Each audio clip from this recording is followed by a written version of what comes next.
Eto ata yung issue na naman natin si Mr. Robin Padilla na kung saan pinagsabihan siya ni Senator De Lima na magbasa ka. Oo nga, no? Akala ko ba kasi mag-aaral? Akala ko ba pag-aaralan na si Robin Padilla kung paano ang paggawa ng batas at kung ano yung totoong trabaho niya dyan sa Senado? Ay mukhang hindi. Okay? Dahil madalas po, dinadala sa kahihiyan yung sarili niya at syempre, ang pamilya niya. Natural damay, di ba? Okay, eto. Meron na namang kahihiyan na ginawa ito si Padilla.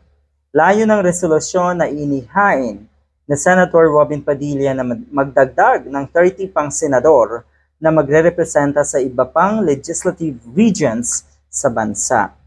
Ilan ba ngayon ang senador? Naku po, magiging kung 24, ibig sabihin dadagdagan ng 30, magiging 54 ang senators.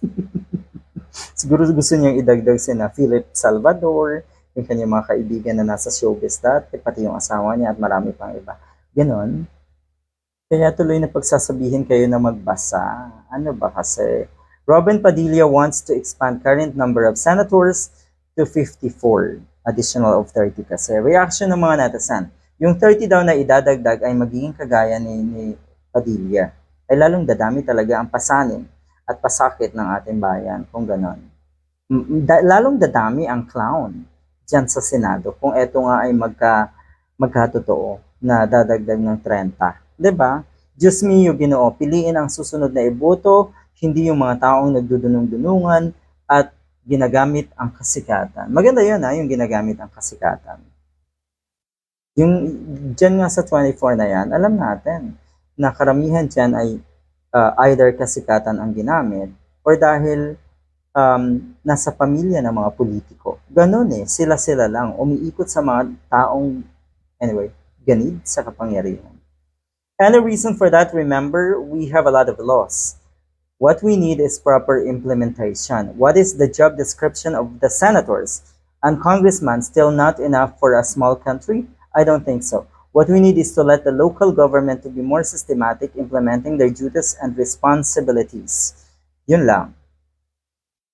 Ano na naman kasi ang magiging trabaho? Napakarami. Pero napakarami ng 54. Pero yun nga, sabi na itong si Padilla, magre-representa sa iba pang legislative regions dito sa ating bansa. So hindi pa rin. Talagang katawa-tawa pa rin ang iniisip na itong si Padilla. Bottom line, sa dami ng pwedeng isalang na batas or gawa ng batas netong mga katulad nga ni Padilla, ang inuuna yung mga ganito na kung titignan natin, hindi priority unang-una. At syempre, walang kinalaman lalo sa pag-unlad ng ating bansa.